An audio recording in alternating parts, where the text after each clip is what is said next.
Bapak Ibu saudara-saudariku yang terkasih dalam Kristus Yesus, kita bertemu lagi dalam sapaan Tuhan hari ini, Rabu, tanggal 30 Desember tahun 2020. Namun sebelumnya, mari kita bersatu di dalam doa. Damai sejahtera Allah yang melampaui segala akal, itulah yang memelihara hati dan pikiranmu di dalam Kristus Yesus Tuhan kita. Amin. Saudara yang terkasih, sapaan Tuhan buat kita hari ini terangkat dari kitab Hosea pasal yang ke-11 ayat yang ke-3. Demikian firman-Nya. Padahal akulah yang mengajar Efraim berjalan dan mengangkat mereka di tanganku. Tetapi mereka tidak mau insaf bahwa aku menyembuhkan mereka. Sampai sejauh itu firman Tuhan.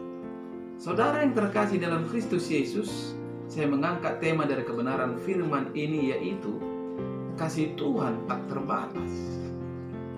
Saudara yang terkasih,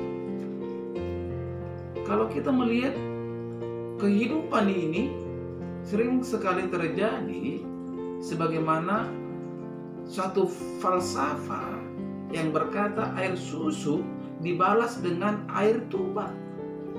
Artinya apa? Kebaikan yang kita perbuat sering sekali dibalas dengan ketidakbaikan. Padahal bukankah seharusnya kebaikan yang kita perbuat, saudara-saudara, harus dibalas dengan kebaikan? Bagaimana kalau hal itu terjadi dalam kehidupan kita? Air susu dibalas dengan air tuba. Mampukah kita, saudara-saudara, tetap di dalam kebaikan? Atau bahkan kita akan bersikap membalaskan kejahatan dengan kejahatan. Namun ketika hal itu terjadi pada Tuhan Allah oleh bangsa Israel, umat yang Dia kasihi, saudara-saudara, Tuhan tetap mengasihi mereka. Karena memang kasih Tuhan itu tak terjangkau oleh karena besarnya dan tak terselami oleh dikarenakan dalamnya. Saudara yang terkasih, kalau kita melihat bagaimana perjalanan kehidupan Tuhan Allah kita terhadap bangsa Israel, sungguh tak semudah cara manusia berpikir bahwa Tuhan akan membinasakan umat yang menyimpang dari jalan-jalannya. Akan tetapi, Tuhan itu panjang sabar dan senantiasa memberi kesempatan kepada manusia untuk kembali bertobat. Memang Tuhan sangat sedih dan menyesal jika umat yang dipilih dan dikasihaninya semakin dipanggil, semakin menjauh dari hadapannya. Walau banyak dosa saudara-saudara dan kesalahan manusia yang mendukakan hatinya, kasih Allah tidak akan pernah habis untuk hidup setiap orang. Namun Dia tidak membiarkan dirinya dipermainkan. Ini harus kita pahami. Ia tetap akan tegas jika hal itu sudah menyangkut tentang dosa dan menjauhkan seseorang dari kehendak. Dengan sikap itu, saudara-saudara, sangat jelas bahwa bangsa Israel kala itu adalah bangsa yang degil dan tegar tengkuk. Namun kasih Tuhan tidak berkesudahan bagi mereka. Dalam kekecewaannya Tuhan berkata, padahal akulah yang mengajar Efraim berjalan dan mengangkat mereka di tanganku. Tapi mereka tidak mau insaf bahwa aku menyembuhkan mereka. Saudara yang terkasih, pengalaman bangsa Israel ini menjadi pelajaran berharga bagi kita. Mari kita belajar untuk menghargai betapa besarnya kasih Tuhan kepada kita. Mengertilah bahwa apabila persoalan atau kesesakan datang menimpa hidup kita, itu bukan berarti Tuhan tidak mengasihi kita, Tuhan membenci kita, Tuhan jauh dari kita. Tidak, saudara-saudara. Tuhan ingin melalui proses hidup ini kita dapat kembali mengingat kasih dan kebaikan Tuhan yang begitu besar, yang selalu memperdulikan hidup kita, yang selalu mengerti akan hidup kita. Mungkin selama ini kita telah melangkah jauh dari hadapannya, dan melalui masalah dan penderitaan yang kita alami, tali kasih Tuhan ingin menarik dan mengait kita, mengait hati kita untuk kembali bersimpu di hadapan kakinya untuk menerima kembali pemulihan dari Tuhan terjadi dalam hidup kita. Inilah kerinduan Tuhan.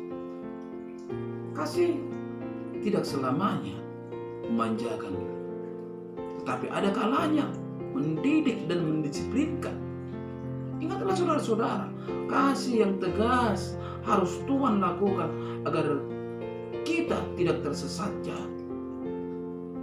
Oleh sebab itu, melalui sapaan ini marilah kita hidup dalam kasih sebagaimana Tuhan yang selalu mengasihi kita. Apapun yang terjadi dalam hidup ini, jangan pernah biarkan, jangan pernah izinkan kasih hilang dari kehidupan kita. Karena kasihlah yang akan membawa hidup kita kepada keselamatan. Amin. Kita bersatu dalam doa.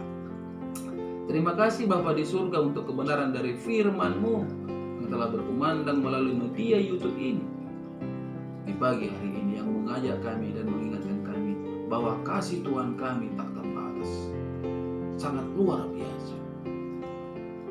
Mari Engkau menyatakan kebenaran firman-Mu ini Tuhan di dalam kehidupan setiap para pendengar dimanapun mereka berada, sehingga mereka beroleh kekuatan ketika mereka lemah, mereka beroleh kesehatan ketika mereka sakit, mereka beroleh jalan keluar ketika mereka mendapatkan permasalahan, karena memang tidak ada mustahil bagi Engkau ya Tuhan. Pada pagi hari ini hamba tidak berhenti berdoa untuk setiap jemaat yang telah Engkau percayakan kepada hamba-Mu Tuhan. Berkati rumah tangga mereka, berkati usaha dan pekerjaan. Ketika mereka sakit Tuhan, mari Engkau berikan, Engkau limpahkan kuasa kesembuhan, sebagaimana orang tua dari Inang Purwaritonang, begitu juga Tuhan menantu. Berikan Tuhan kuasa, berikan karya-Mu nyata di dalam kehidupan, sehingga nama-Mu semakin dipermuliakan. Itu juga Tuhan tidak henti-hentinya hamba berdoa untuk Adelina agar pemulihan yang sempurna terjadi di dalam kesehatannya.